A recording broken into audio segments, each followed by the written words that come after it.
یکم جون کو بین الاقوامی غیر سرکاری ادارے فریڈم فلوٹیلا کولیشن FFC نے بتایا کہ کلائمیٹ ایکٹیوسٹ گریٹا تھرنبرگ اور آئرش ایکٹر لیام کننگہام سمیت دیگر رضاکار ایک کشتی میں امدادی سامان لے کر اٹلی کی کوسٹ سے غزہ کی طرف نکل پڑے ہیں۔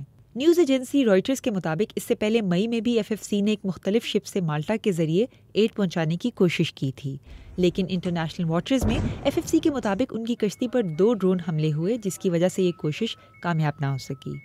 اس حملے میں کوئی جانی نقصان نہیں ہوا تھا۔ اس کشتی پر بھی گریٹا تھرنبرگ نے سوار ہونا تھا۔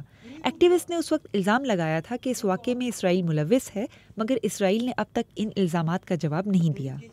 ادارے نے یہ بتایا ہے کہ غزہ کی طرف جانے والی اس امدادی کشتی میں محدود لیکن علامتی سامان ہے۔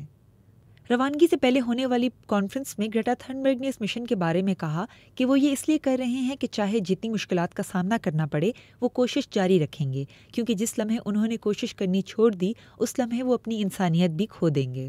FFC کا کہنا ہے کہ یہ سفر خیرات نہیں ہے، یہ ایک غیر متشدد براہ راست اقدام ہے تاکہ اسرائیل کی غیر قانونی ناکہ بندی اور بڑھتے ہوئے جنگی جرائم کو چیلنج کیا جا سکے۔